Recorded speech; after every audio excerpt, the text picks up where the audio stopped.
ये मंगोली है, मंगोली सैंडविच वाला। बिहार से मुंबई आकर इसने रास्ते पे सैंडविच का ठेला डाला। आप सोच रहे होंगे कि मंगोली ने अब तक बहुत सारे पैसे जमा किए होंगे, पर ऐसा नहीं है। मंगोली की पत्नी कविता को कैंसर है और मंगोली जो भी कमाता है वो उसकी पत्नी के इलाज में चला जाता है। ये ले तेरे महीने भर की दवाइयाँ। मैं कब से बोल रही हूँ कि इन दवाइयों पे फिजूल खर्च मत किया करो। दवाइयाँ फिजूल खर्च नहीं होता है। इतने पैसे आप बचा लेते तो जरूरत के समय हमें ही काम आते। हाँ हाँ, तेरी दवाइयाँ मेरी सबसे बड़ी जरूरत है। इस तरह दवाई और पैसों को लेकर अक्सर मियाँ बीवी में बहस हुआ करती थी। मंगोली मन लगाकर अपना काम करता था। फिर एकाएक दुनिया भर में कोरोना फैलने लगा। देश भर में लॉकडाउन का ऐलान हो गया। दुकानें, बाजार सब बंद हो गए और मंगोली जैसे ठेले वालों का कमाई का साधन भी टूट गया। थोड़े बहुत जो पैसे मंगोली ने बचाए थे उससे उन दोनों का 1 महीना कट गया था। आगे क्या होगा ये सोचकर मंगोली परेशान था। मैंने कहा था ना, पैसे बचा लो, जरूरत के समय काम आएंगे, पर आपने मेरी एक न सुनी।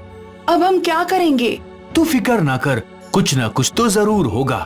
फिर एक दिन मंगोली को पता चला कि सरकार मुफ्त में राशन बांटने वाली है। हे भगवान, तेरा लाख लाख शुक्र है, तूने हम गरीबों की सुन ली। मंगोली भी राशन की लंबी लाइन में खड़ा हो गया, पर इससे पहले कि मंगोली का नंबर आता, सब खत्म हो गया है, अगला राशन अगले हफ्ते आएगा। ये सुनकर मंगोली निराश हो गया। वो सोच में डूब गया कि अब वो क्या करेगा, घर में अनाज कैसे भरे। इसी सोच में मंगोली घर के बाहर बैठ गया। तभी उसका ध्यान घर के बाहर से गुजरने वाली कुछ लॉरियों पर गया। ये लॉरियां तो अनाज के गोदामों से भरकर जा रही हैं, मतलब अंदर अनाज बहुत होगा। क्या फर्क पड़ेगा अगर मैं थोड़ा सा अनाज चुरा लूं? लेकिन नहीं, चोरी करना पाप है। अगर चोरी नहीं की तो भूखों मरने की नौबत आ जाएगी। मंगोली इसी कश्मकश में फंस गया और अंत में उसने निर्णय लिया कि वो रात के अंधेरे में अनाज चोरी करेगा। अंधेरा हुआ और मंगोली अपने घर से एक झोला लेकर निकल गया। वो दबे पांव अनाज की फैक्ट्री के पास गया और दीवार से कूदकर अंदर पहुंच गया। अंदर ढेर सारा अनाज देखकर मंगोली खुश हो गया। इससे हमारा महीना कट जाएगा। मंगोली ने अपने झोले में अनाज भर लिया और बस मंगोली वापस दीवार कूदने लगा, लेकिन चढ़ते वक्त सिक्योरिटी की नजर उस पर पड़ गई। चोर चोर चोर! और तुरंत ही वहाँ 2 और सिक्योरिटी वाले आ गए और वो अपने डंडों से मंगोली की पिटाई करने लगे। मैं चोर नहीं हूँ, मैं चोर नहीं हूँ। झूठ बोलता है, इसे तो अभी पुलिस को दे देना चाहिए।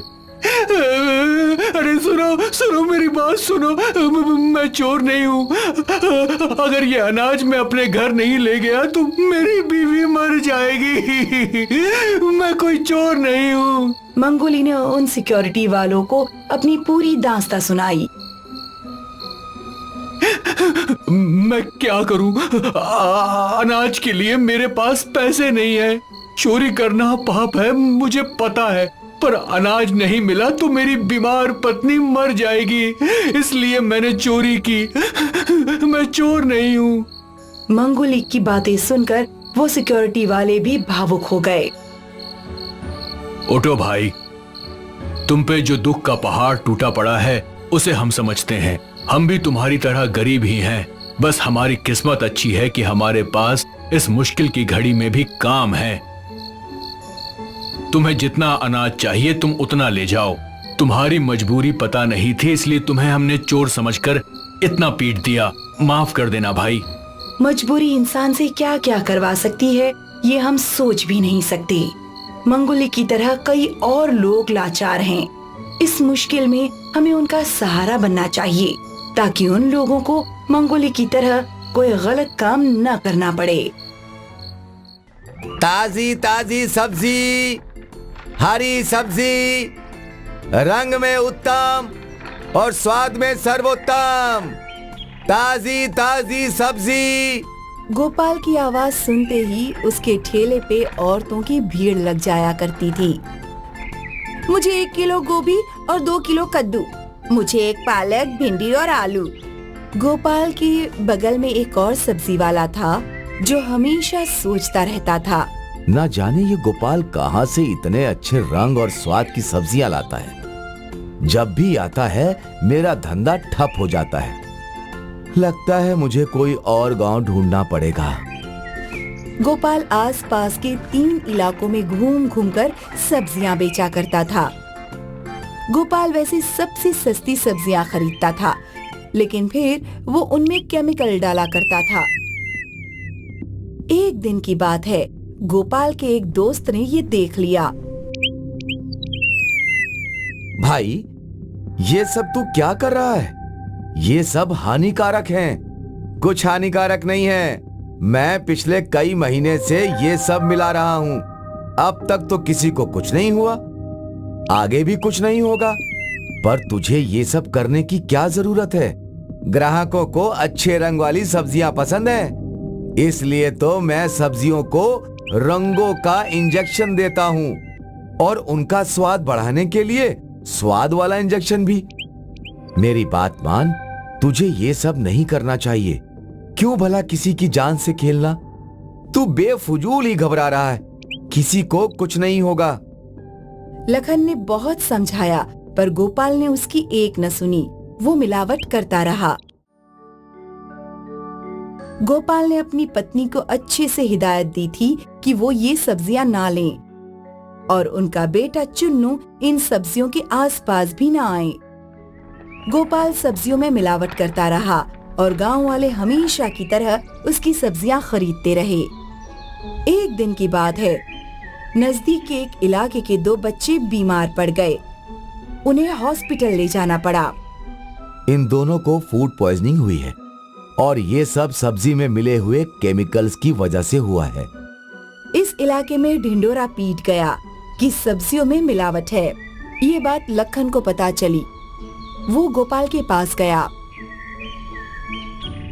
अब तो ये सब बंद कर दे।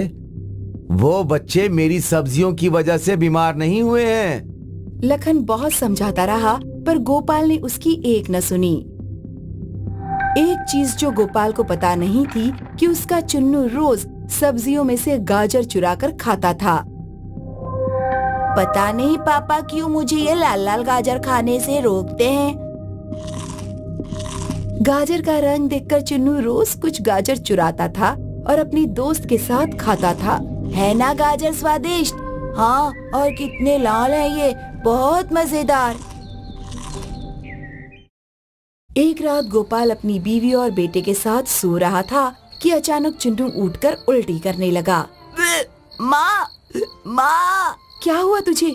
और अरे जी देखिए, चुन्नू को क्या हो गया? गोपाल ने चुन्नू को पानी पिलाया, उसकी पीठ सहलाई, पर फिर भी उसकी उल्टी रुकी नहीं। अब इसे हॉस्पिटल ही ले जाना होगा। चलिए जल्दी चलिए। गोपाल और उसकी पत्नी चुन्नू को हॉस्पिटल ले गए।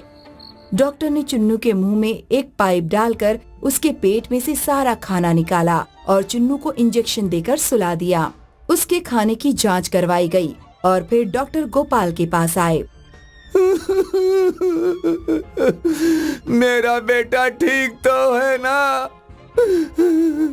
अब वो खतरे से बाहर है। लेकिन उसे हुआ क्या डॉक्टर? Food poisoning. इसने मिलावटी गाजर खाए थे, उसी से इसे फूड पॉइजनिंग हो गई। पता नहीं ये सब्जी वाले कब बाज आएंगे, कब तक ये मासूम लोगों की जान से खेलेंगे। जब चुन्नू को होश आया तो गोपाल और उसकी पत्नी ने राहत की सांस ली। बेटा, तुमने गाजर कहाँ से खाया था? पापा, मुझे माफ कर दो। मुझे गाजर बहुत पसंद है, इसीलिए मैं और मोंटी रोज आपके ठेले से गाजर चुरा लेते थे। ये सुनकर गोपाल के पैरों के नीचे से जमीन खिसक गई। वो रोने लगा और फिर लखन के पास गया। तू सही था, मैं लोगों की जान के साथ खेल रहा हूँ।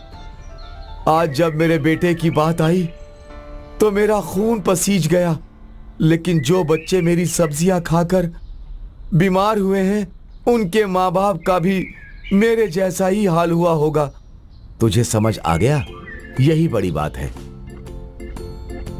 इस दिन के बाद से गोपाल ने सब्जियों में मिलावट नहीं की। वो शुद्ध अच्छी सब्जियां बेचने लगा।